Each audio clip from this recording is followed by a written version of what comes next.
ഇന്ന് നമുക്ക് അടിപൊളി ഒരു നെയ്ച്ചോറ് ഉണ്ടാക്കിയാലോ. അതിലേക്കായിട്ട് നമ്മളൊരു പാൻ വയ്ക്കുക. പാനിലേക്ക് 2 ടീസ്പൂൺ നെയ്യ് വീത്തുക, കുറച്ച് വെളിച്ചെണ്ണ. അത് നന്നായി ഒന്ന് ചൂടായി വരുമ്പോൾ നമ്മൾ നൈസായിട്ട് അരിഞ്ഞു വെച്ച സബോള നന്നായിട്ട് മുരിയിച്ചെടുക്കുക. എൻ്റെ മുരിവ് ഇത്തിരി കൂടിപ്പോയി, അപ്പോൾ നിങ്ങളത് നോക്കിയിട്ടെടുക്കണം കേട്ടോ. സബോള എടുത്ത് മാറ്റിയതിന് ശേഷം ആ നെയ്യിലേക്ക് തന്നെ നമുക്ക് അണ്ടിപ്പരിപ്പ് മുന്തിരി നന്നായിട്ട് വറുത്തെടുക്കാം. ഞാനിവിടെ 1 ഗ്ലാസ് അരിയാണ് എടുത്തിരിക്കുന്നത്, അത് ഞാൻ പിന്നെ പറയാം കേട്ടോ.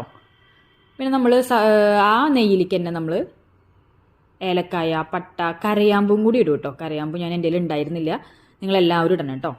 പിന്നെ കുറച്ച് സബോള നമ്മൾ മാറ്റി വെച്ചിട്ടുണ്ടായിരുന്നു, അതും അതിലേക്ക് ആഡ് ചെയ്യുക. കുറച്ച് ഉപ്പിടുക. നന്നായിട്ട് മുരിഞ്ഞു വരുമ്പോൾ നമ്മൾ കഴുകി വെച്ച അരി അതിലേക്ക് ഇട്ട് കൊടുക്കുക. ഞാൻ ജീരകശാല അരിയാണ് ഇവിടെ എടുത്തിരിക്കുന്നത്. 1 ഗ്ലാസ് അരിക്ക് 1.5 ഗ്ലാസ് വെള്ളമാണ് ഞാനിവിടെ എടുത്തിരിക്കുന്നത് കേട്ടോ. നന്നായിട്ട് ചൂടായ വെള്ളമാണ് ഞാൻ ഇതിലേക്ക് ആഡ് ചെയ്തിരിക്കുന്നത്. നമ്മളിതൊന്ന് ഈ സമയത്ത് നമ്മളൊന്ന് ടേസ്റ്റ് നോക്കുക. ഉപ്പ് ഒരു പൊടിക്ക് മുന്നിൽ നിൽക്കണം, എന്നാലാണ് നമുക്ക് കറക്റ്റ് ഉപ്പ് ഇതിലേക്ക് ആവുള്ളൂ കേട്ടോ. നന്നായിട്ട് വെന്ത് വന്നിട്ടുണ്ട്. ഇതിലേക്ക് ഞാൻ കുറച്ചും കൂടി നെയ്യ് ആഡ് ചെയ്തിട്ടുണ്ട്. അതുപോലെ തന്നെ നമ്മൾ വറുത്ത് മാറ്റി വെച്ച അണ്ടിപ്പരിപ്പും മുന്തിരിയും സബോളയൊക്കെ ആഡ് ചെയ്ത് കൊടുക്കാം. നല്ല അടിപൊളി നെയ്ച്ചോറാണ്. ബീഫിൻ്റെ കൂടിയും പോർക്കിൻ്റെ കൂടിയും ചിക്കൻ്റെ കൂടിയും ഒക്കെ അടിപൊളി ടേസ്റ്റാണ്. അപ്പം എല്ലാവരും ഉണ്ടാക്കി നോക്കണം കേട്ടോ. ഇഷ്ടമായെങ്കിൽ നിങ്ങൾ കമൻറ്റ് ഇടണം. നിങ്ങളുടെ ഓരോ കമൻറ്റ് വായിക്കുമ്പോഴാണ് എനിക്ക് അടുത്തൊരു വീഡിയോ ഇടാനുള്ള മോട്ടിവേഷൻ. എല്ലാവർക്കും ബൈ.